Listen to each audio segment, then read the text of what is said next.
controle de acesso baseado em roles, ou RBAC como são suas siglas, é uma abordagem para restringir o acesso ao sistema a usuários não autorizados. Tem como objetivo garantir a confidencialidade, integridade e disponibilidade da informação, pois baseando-se no princípio de privilégio mínimo, limita o acesso dos usuários e as ações que podem realizar. Desta forma, é reduzido o risco de sofrer violações de segurança quando a conta de um usuário é comprometida.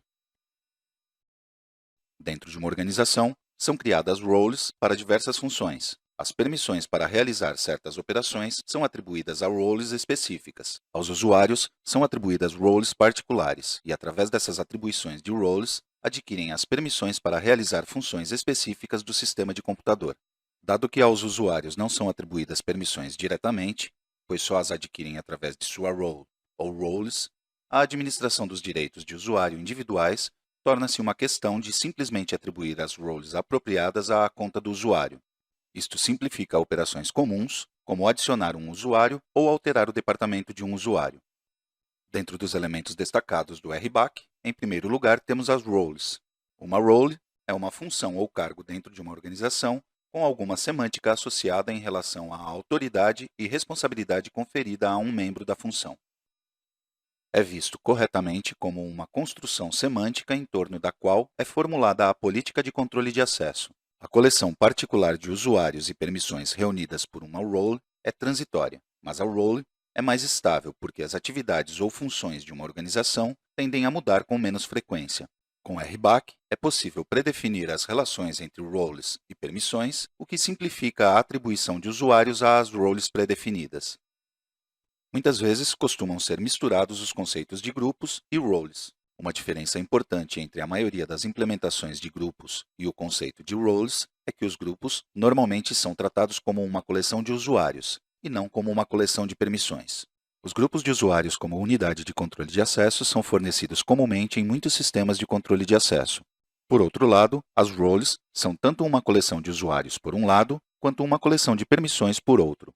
O papel serve como intermediário para unir estas duas coleções. Posteriormente, temos os usuários.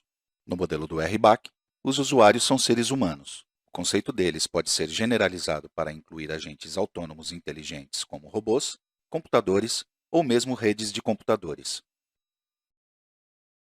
Quanto às permissões, estas descrevem a possibilidade de realizar uma operação sobre um objeto específico, sendo como uma aprovação de um modo particular de acesso a um ou mais objetos no sistema. Podem estar associadas a uma ou mais roles, mas a coleção de permissões vinculadas por role é transitória. Através das permissões associadas às roles ativas de cada seção, é que são realizadas as decisões de acesso. Algumas literaturas de controle de acesso falam de permissões negativas, que negam acessos, em vez de concedê-los. Em nosso contexto ministrado, a proibição de acesso modelamos como uma restrição, em vez de uma permissão negativa.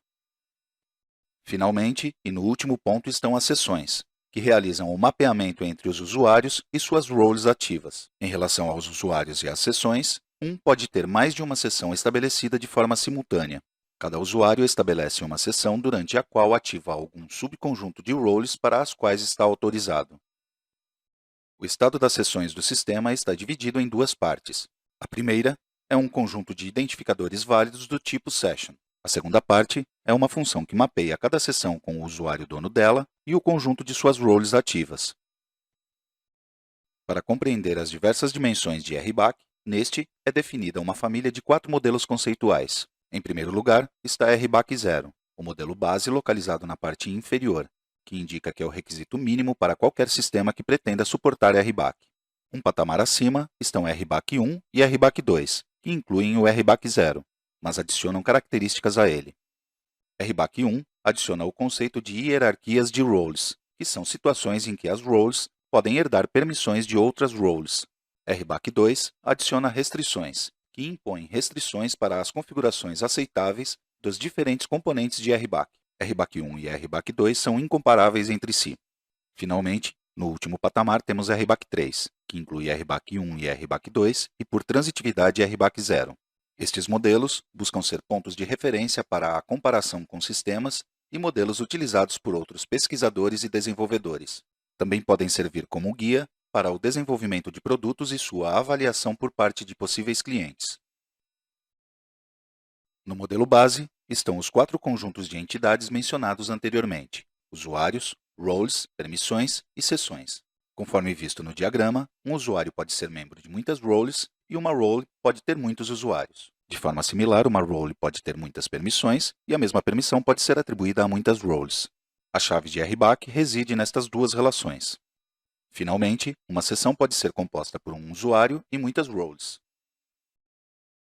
No modelo RBAC1 são introduzidas as hierarquias de roles, onde podemos defini-la como um meio natural de estruturar as roles, com a finalidade de refletir as linhas de autoridade e responsabilidade de uma organização. As hierarquias de roles são incluídas quase inevitavelmente sempre que são analisadas as roles, e também são implementadas comumente em sistemas que proporcionam roles. Vejamos um exemplo. Por convenção, as roles mais poderosas ou sênior são mostradas na parte superior desses diagramas, e as roles menos poderosas ou júnior na parte inferior.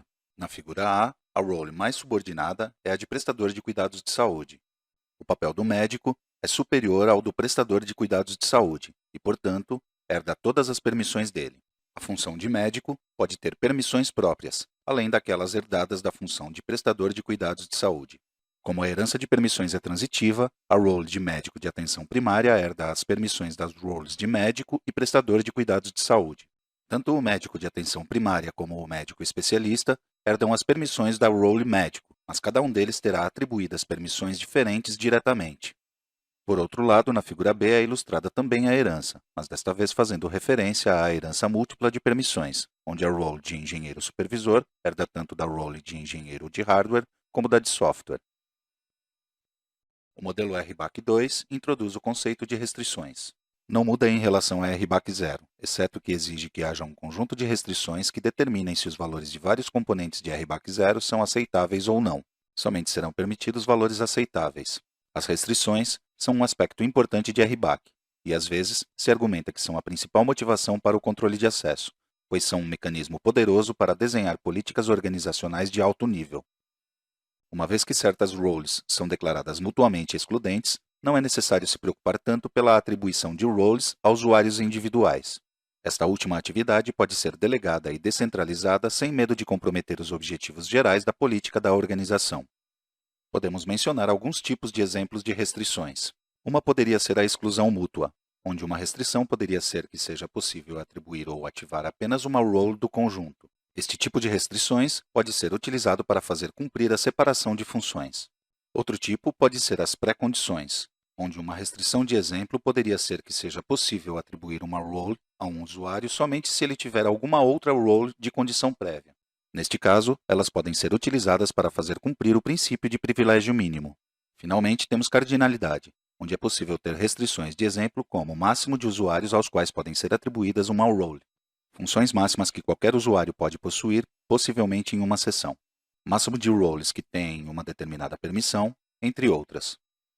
Finalmente, temos o modelo RBAC3, que combina RBAC1 e RBAC2, para proporcionar hierarquias de roles e restrições simultaneamente. Sobre isto, há várias questões que surgem ao unir estes dois conceitos. As restrições podem ser aplicadas à própria hierarquia de roles e podem limitar o número de roles sênior ou júnior que pode ter uma role determinada. Também podem ser restringidas duas ou mais roles para que não tenham uma role sênior ou júnior em comum. Este tipo de restrições são úteis em situações em que foi descentralizada a autoridade para alterar a hierarquia de roles, mas o administrador de segurança deseja restringir a maneira geral em que podem ser realizadas essas alterações.